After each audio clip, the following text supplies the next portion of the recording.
It is so good to be here this morning. I'm glad you fought the rain. I'm glad you're not down at Vogel Plaza and you made it to the library. And Eric had a couple of things to say in the introduction that I think are important. First of all, I am a candidate for the congressional seat here for District 2. It includes Grants Pass, all of Jackson County, from Klamath all the way up to Hood River, and then over to the Idaho-Nevada border. So it's a giant district, and I am challenging the Republican congressman who has been in that office for 16 years, and I simply think it's time for a new deal. It's time for you to get your voices heard, and that's why I'm here today, is just to pledge my support in that arena. What I'd like to do is think about this phrase from Patrick Henry. He wrote this in Common Sense. Remember, this is 1776 when he published this. He says, "Let the names of Whig and Tory become extinct, and let me hear none other among us." Let the names of Democrat and Republican become extinct is exactly what he said in modern English. Let those names become extinct. Rather, I want to hear those of. And listen to this and tell me if you agree with this. Good citizen. Yeah? Yes. Open and resolute friend. Yeah? How about virtuous supporter of the rights of mankind? Go for it? Yeah. What about free and independent states of America? Hello. Man, this guy understood, had it down pat, and there's nothing new under the sun. And so I'm running as a constitutional conservative because I believe the framers, much like Thomas Paine, understood what was going on. They understood the dilemma that we face in the public sphere, and they had the same heart and mind that you have. They just voiced it in the age-old English of the 17th century. So what I would like to do is just chide you a little bit. Look at my friends, the TPP sounds great. We are delighted. The Georgetown Convention says we are delighted to have achieved this milestone. They're talking about TPP.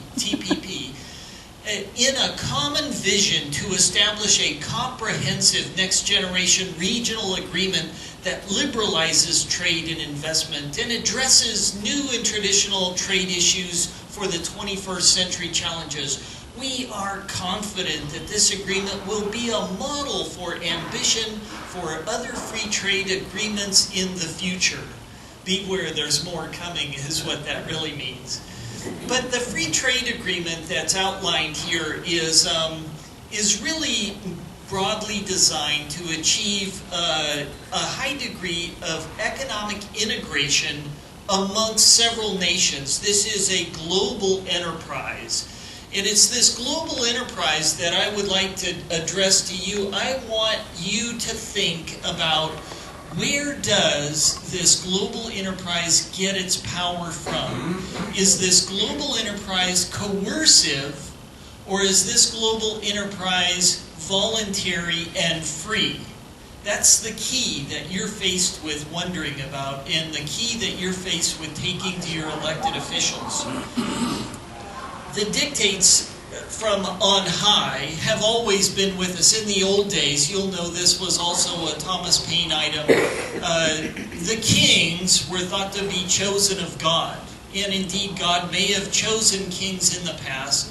But in the United States, we decided that representative government was one of the goals that we wanted to achieve, where each individual had a voice. Each individual's choices for liberty was more important than the authorities of the dictates of those in power. And so these are basic concepts that are embedded in your Constitution. In America, the primary individual was the source of power and authority. Not the President of the United States, not the Congress, not Congressman Walden, not Senator Merkley, but rather you as individuals carry the power. I'll remind you of what the Ninth Amendment says. The enumeration in the Constitution of certain rights shall not be construed to deny or disparage others retained by the people, i.e. you. You yourselves are the power. The 10th Amendment echoes this. The powers not delegated to the United States by this Constitution, nor prohibited to it by the states, are reserved to the states or to the people respectively. This is beautiful stuff. And so I'm simply taking aim at this idea that Washington, D.C. is king, and Washington, D.C. can sign a treaty without ever having your representatives read it, without ever having your senators take note of it, without ever having us be able to see the source document. Remember, this is all being done in secret.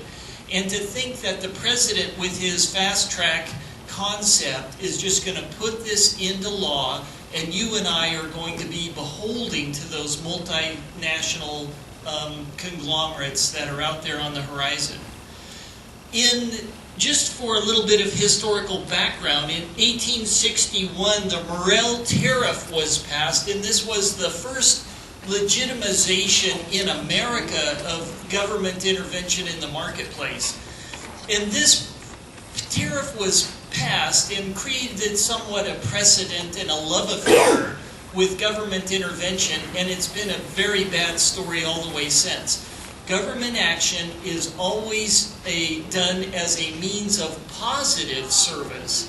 And you will hear your senators, you will hear your representatives talk about all the good things this is supposed to bring to your shores. And what you won't see is all of the unintended consequences that are on the backside of this. You won't see those for years, but believe me, they're in the wings. And let me just give you a couple examples. You can rank these in your own mind. How's NAFTA treating you today? Is your economy doing well? What about California? Are they doing better with NAFTA? No. Anybody have an opinion? What about the public school system? This is an oddity. It's a monopoly that exists in the United States, sponsored from the federal government to the state government. Your school district has very little play. I would suggest your school district deserves all the authority and all the play and all the money, because you can control your school district and you cannot control Washington, D.C. So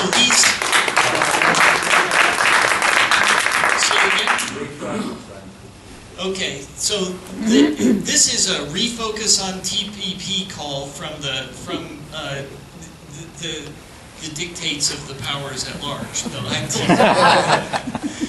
Here's what's important about these ideas, is these ideas you know and trust and believe in your heart and soul because they were codified in the Constitution.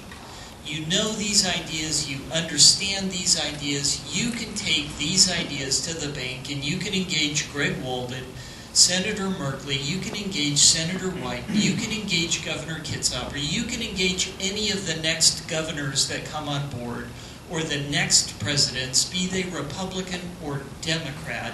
These are concepts that are universal. Remember, our Constitution doesn't highlight your party. It doesn't highlight whether you're independent, Democrat, or Republican.